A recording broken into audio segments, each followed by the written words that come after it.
Hello guys, ఎలా ఉన్నారు? Welcome to my channel Telugu review corner. అయితే ఇవాళ వీడియో మార్వెల్ స్టూడియోస్ నుంచి టాప్ 5 బెస్ట్ మూవీస్ని అయితే డిస్కస్ చేసుకుందాం. అండ్ ఆల్సో ఈ యొక్క రేటింగ్ ఎలా ఇవ్వబడుతుందంటే ఆ మూవీస్ రిలీజ్ అయ్యి వాటి వరల్డ్ వైడ్ కలెక్షన్స్ని బేస్ చేసుకొని అయితే ఈ యొక్క రేటింగ్ అయితే ఇవ్వబడుతుంది.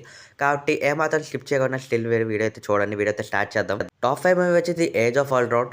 And the age of Ultron for the first time ఈ మూవీలో ఆల్ట్రాన్ క్యారెక్టర్ని అయితే చూపించారు. అయితే మనకి అల్ట్రాన్ క్యారెక్టర్ అనేది ఆల్రెడీ మనకి ప్రీవియస్ కామిక్స్లో అయితే చాలా మోస్ట్ పవర్ఫుల్ క్యారెక్టర్. సో అలానే మనకి లైవ్ యాక్షన్లో కూడా బాగానే చూపించుకోరని చెప్పుకోవాలి. అల్ట్రాన్ క్యారెక్టర్ ఎంతైనా సరే పొటెన్షియల్ క్యారెక్టరే. అయితే ఈ మూవీ యొక్క బాక్స్ ఆఫీస్ కలెక్షన్స్ వచ్చేసి 140.3 యూఎస్డీని అయితే కలెక్ట్ చేసింది వరల్డ్ వైడ్గా. అండ్ ఆల్సో ఇండియాలో కూడా చాలా ఎక్కువగానే వచ్చింది. 1.33 క్రోర్స్ని అయితే కలెక్ట్ చేసింది ఇండియాలో అయితే మాత్రం. అందుకనే అవెంజర్స్కి సపరేట్ ఫ్యాన్ బేస్ ఉంటుంది ఇండియాలో కూడా. టాప్ 4 మూవీ వచ్చేసి ది అవెంజర్స్. అండ్ ఈ అవెంజర్స్ మూవీలో ఫర్ ద ఫస్ట్ టైం మనకి ఆల్ అవెంజర్స్ కూడా కనబడతారు. అప్పటి వరకు కూడా మనకి అవెంజర్స్ టీంలో ఓన్లీ కామిక్స్ మాత్రమే చదువుకున్న వాళ్ళకైతే లైవ్ యాక్షన్లో ఫర్ ద ఫస్ట్ టైం అయితే చూపించారు మనకి మొత్తం టోటల్ అవెంజర్స్ని కూడా. మెయిన్లీ హైలైట్ సీన్ ఏమైనా ఉందా అంటే మూవీలో మొత్తం అందరు అవెంజర్స్ కూడా సర్కిల్ వేసే సీనే హైలైట్ అని చెప్పుకోవాలి. సో ఈ యొక్క మూవీ వచ్చేసి వరల్డ్ వైడ్ కలెక్ట్ చేసిన బడ్జెట్ 150.3 యూఎస్డీని అయితే కలెక్ట్ చేసింది వరల్డ్ వైడ్గా. ఆ టైంలో మనకి అవెంజర్స్ యొక్క డెడికేషన్ అలా ఉండేది. టాప్ 3 మూవీ వచ్చేసి captain America civil war. Mainly ఈ మూవీ అనేది చాలా మందికి కూడా ఫేవరెట్. అండ్ ఆల్సో ఈ మూవీలో హైలైట్ సీన్ ఏమైనా ఉన్నాయంటే క్యాప్టెన్ అమెరికా యొక్క జట్టు అండ్ ఆల్సో ఐరన్ మ్యాన్ యొక్క టీమ్గా అయితే విడిపోయి వాళ్ళిద్దరి యొక్క ఫైటింగ్ సీన్ మధ్యలో ఉంటుంది చూడండి. అక్కడే అసలు మెయిన్ ప్లాట్ అయితే ఉంటుంది. మంచి ఒక ఫైటింగ్ సీన్స్ అయితే ఉంటాయి. అయితే మనకి ఈ యొక్క వరల్డ్ వైడ్ కలెక్షన్స్ ఇండియన్ రూపీస్లో చూసుకున్నట్టయితే 2,45,46,416 రూపీస్ని అయితే వరల్డ్ వైడ్ అయితే కలెక్ట్ చేసింది.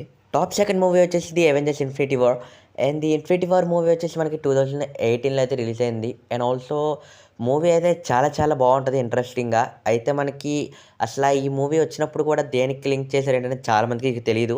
అదే మనకి మార్వెల్ స్టూడియోస్ చాలా బెనిఫిట్ అయిందని చెప్పుకోవాలి.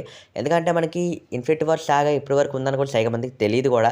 సో మల్టీవర్స్ ఎలాగో అందరికీ తెలిసిపోయింది కాబట్టి ఇంకా మల్టీవర్స్ స్టోరీస్ అన్నిటి కూడా చదివేసాం వల్ల వాళ్ళకైతే ఇప్పుడు మల్టీవర్స్ స్టోరీ మీద ఇంట్రెస్ట్ లేదు. సో ఈ యొక్క world wide budget and also collections వచ్చేసి 205.2 యూఎస్డీ మొత్తం అయితే కలెక్ట్ చేసింది వరల్డ్ వైడ్గా. ఇది చాలా ఎక్కువనే చెప్పుకోవాలి ఇన్ఫినిటీ వార్ మూవీకి అయితే. టాప్ 1 మూవీ వచ్చేసి అవెంజర్స్ ఎండ్ గేమ్. ఈ ఎండ్ గేమ్ మూవీ టాప్ 1 ఉంటుంది, మీకు ఆల్రెడీ తెలిసే ఉండవచ్చు. ఎంతమంది ఫస్ట్ వీడియో స్టార్ట్ అయినప్పుడు గెస్ట్ చేశారు కామెంట్ సెక్షన్ కామెంట్ అయితే చేయండి. అయితే మనకి ఈ మూవీ యొక్క బడ్జెట్ కూడా తెలుసుకుందాం. సో బడ్జెట్ వచ్చేసి 35.6 యూఎస్డీని అయితే ఈ యొక్క మూవీకి అయితే పట్టింది బడ్జెట్ మొత్తం అన్ని చూపించడానికి.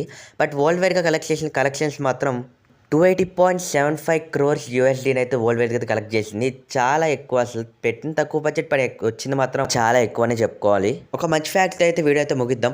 మార్వెల్ స్టూడియోస్ వల్ల ఇప్పటి వరకు వరల్డ్ వైడ్గా కలెక్ట్ చేసిన బాక్స్ ఆఫీస్ రెవెన్యూ ఎంతో తెలుసా? 31.77 బిలియన్ అయితే కలెక్ట్ చేసింది వరల్డ్ వైడ్గా. యాక్చువల్స్ ఈ వీడియో చేయడానికి కారణం ఏంటంటే ప్రతి ఒక్కళ్ళు కూడా ఈ వీడియో అయితే కావాలని చెప్పి అడిగారు. సో అందుకని వీడియో అయితే స్పెసిఫిక్గా మీకోసం అయితే చేస్తున్నా. సో కాబట్టి ఈ వీడియో అంత కొంచెం యూస్ఫుల్ అయింది అనుకుంటున్నా. పైన ఆకాశంలో వీడియో ఇస్తుంది చూడండి. సబ్స్క్రైబ్.